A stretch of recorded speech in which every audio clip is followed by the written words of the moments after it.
Assalamualaikum warahmatullahi wabarakatuh. Waalaikumsalam warahmatullahi wabarakatuh. Bismillahirrahmanirrahim. Alhamdulillahi rabbil alamin. Wassalatu wassalamu ala ashrafil anbiya'i wal mursalin, imamil muttaqin, sayyidil ghurril muhajjalin, wa ala alihi wa ashabihil mujahidin at-tahirin. Amma ba'du. Saudara-saudara kaum muslimin rahimakumullah, sesungguhnya gaya hidup seseorang sangat ditentukan oleh cara bagaimana dia memandang hidup ini. Dengan kata lain, bagaimana seseorang memandang hidup, begitulah dia akan hidup. Oleh sebab itu, untuk mengubah keadaan seseorang harus diawali lebih dahulu dengan mengubah caranya memandang kehidupan ini.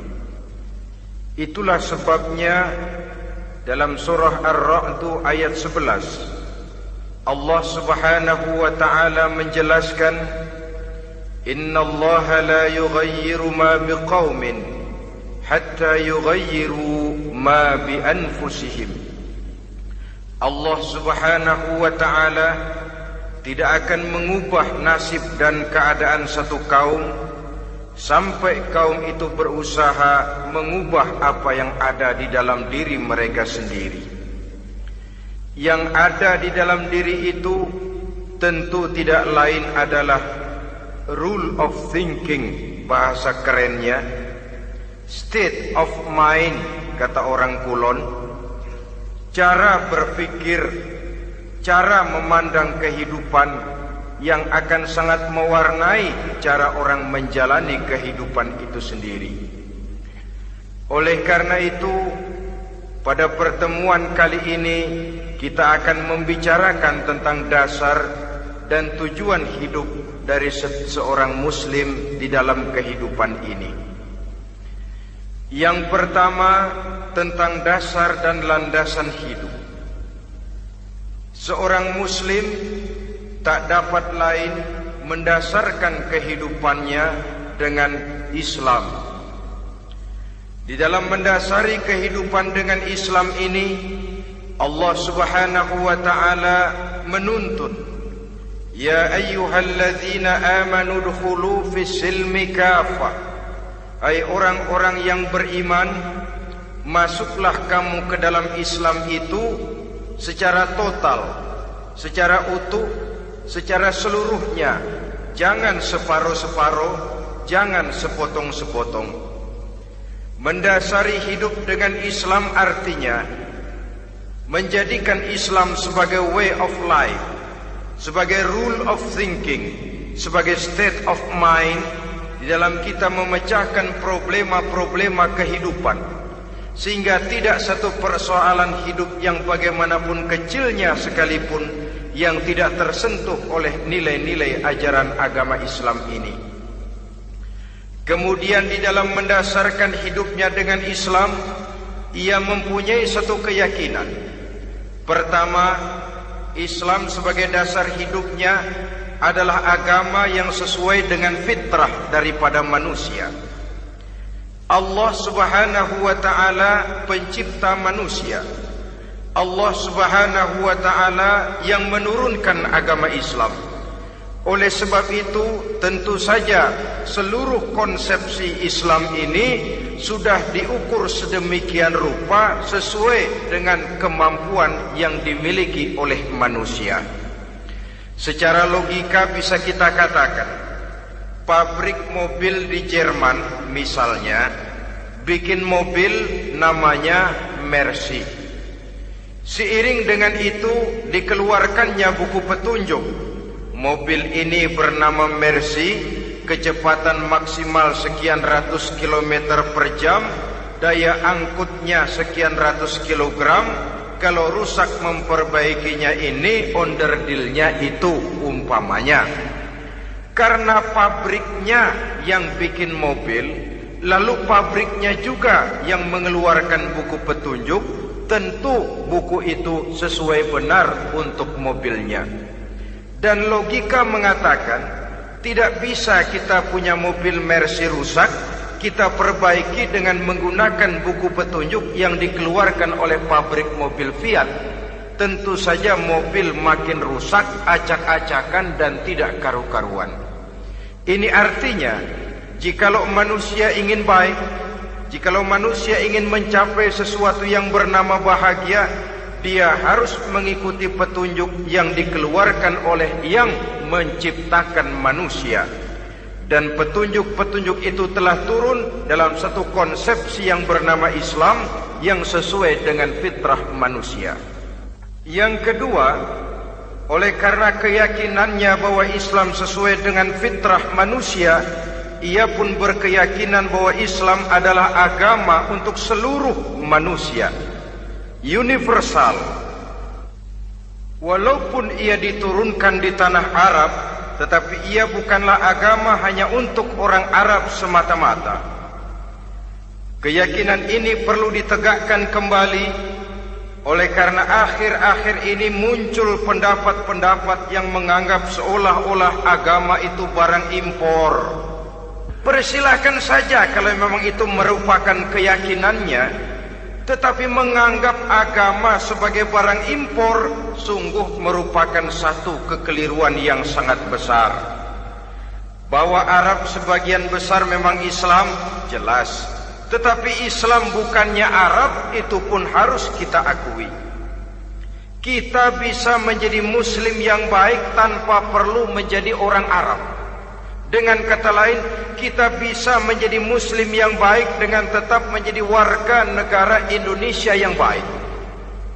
Bahwa Al-Quran diturunkan dalam bahasa Arab oleh karena memang ia turun di tanah Arab. Buktinya apa? Walaupun Quran dalam bahasa Arab, tidak satu pun ayat Quran yang ditujukan kepada orang Arab semata-mata.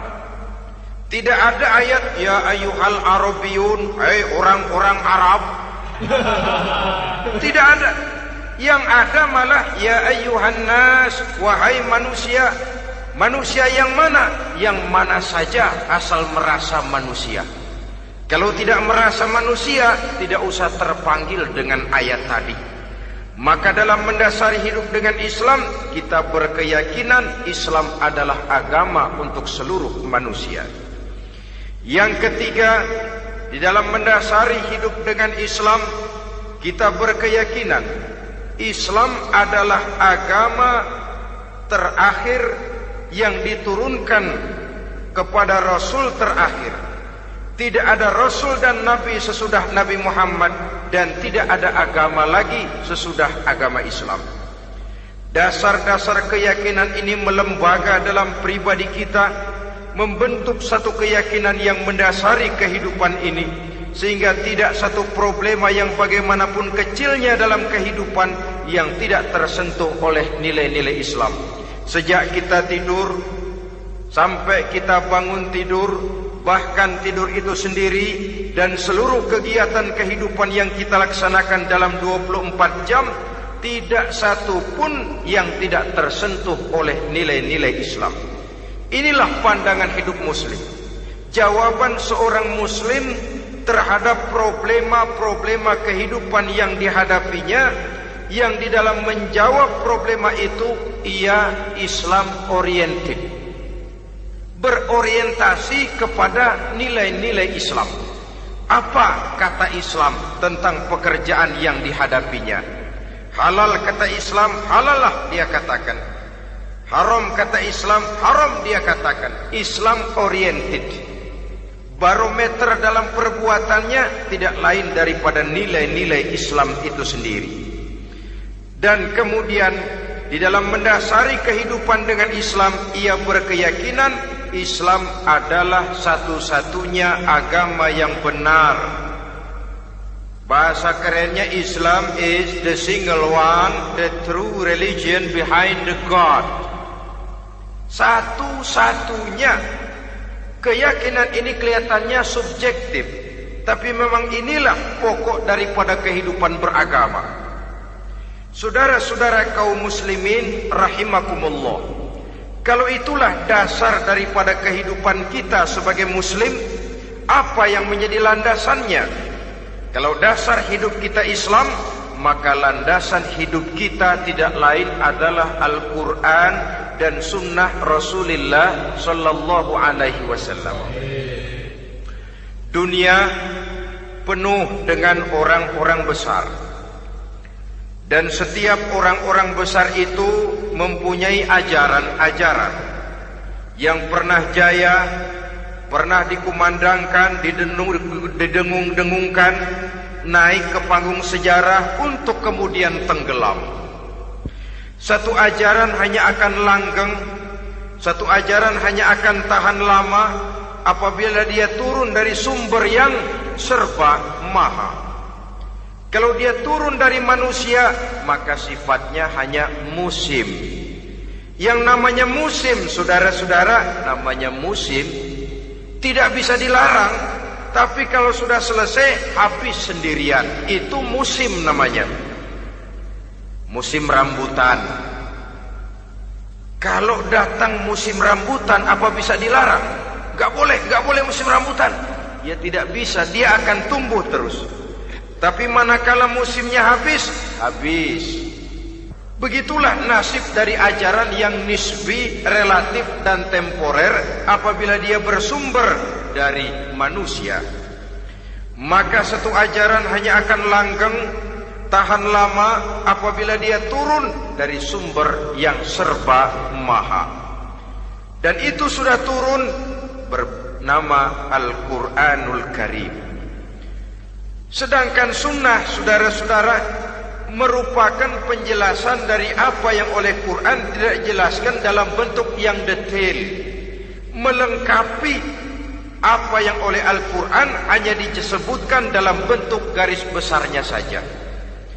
Baik Quran maupun sunnah kita sebut merupakan dasar, landasan yang primer. Sedangkan untuk memahami Quran dan sunnah, kita memerlukan pendapat-pendapat orang yang ahli di bidang itu. Dalam hal ini kita sebut saja dengan ulama.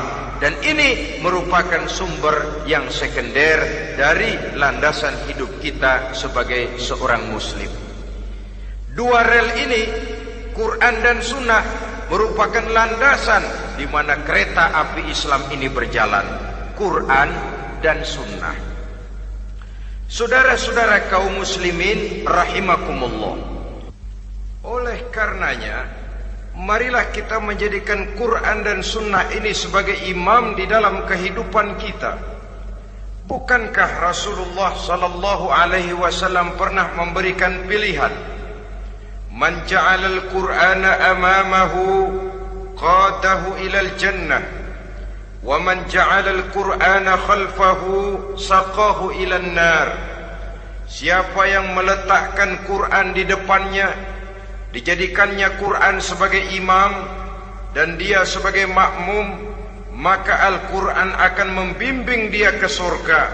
Ya, surga di dunia ini, lebih-lebih lagi surga di akhirat nanti. Sebaliknya, وَمَنْ جَعَلَ الْقُرْآنَ خَلْفَهُ, siapa yang meletakkan Quran di belakangnya, dia belakangi ajaran dan konsepsi Al-Quran, dia tinggalkan perintah-perintah Al-Quran, maka Al-Quran yang dibelakanginya itu akan mendorong dia ke neraka.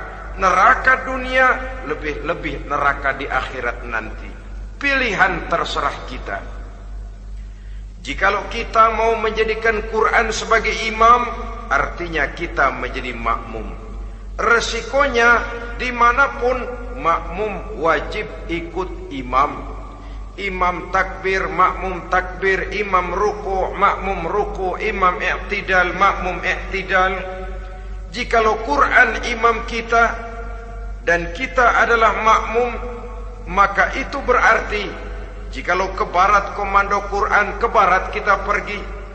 Jikalau ke timur kata Quran, ke timur kita menuju. Jikalau halal kata Quran, halal kita katakan. Jikalau haram kata Quran, haram kita ucapkan. Itu resikonya kita menjadi makmum, menyusun pola hidup yang lebih Qurani. Tapi sebaliknya, ke barat komando Quran, ke timur kita pergi. Ke utara kata Quran, ke selatan kita menuju. Halal kata Quran, malah kita tidak mau melaksanakannya. Haram kata Quran, kita senang bukan main.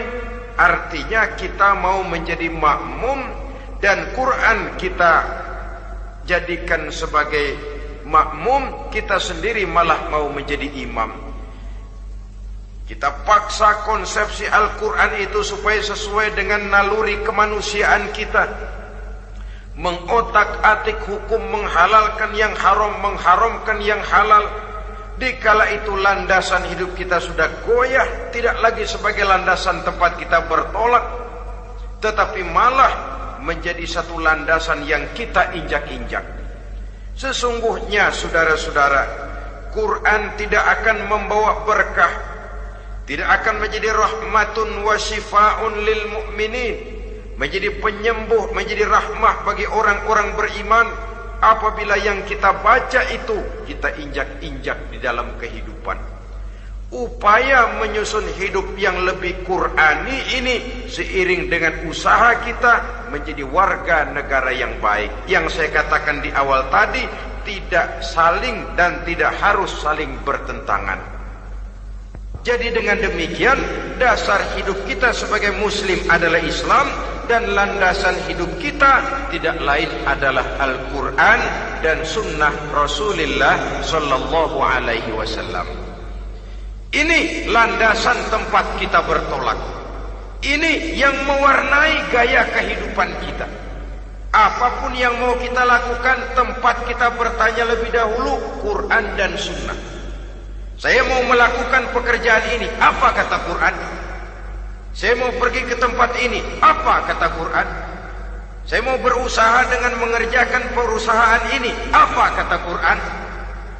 Merupakan landasan daripada kehidupan kita. Ini yang saya katakan tadi, membentuk rule of thinking, state of mind, bahwa gaya kehidupan kita diwarnai oleh landasan hidup yang bertumpu pada ajaran Al-Quranul Karim dan Sunnah Rasulullah Sallallahu Alaihi Wasallam. Baiklah ya, ini yang pertama tentang dasar dan landasan hidup.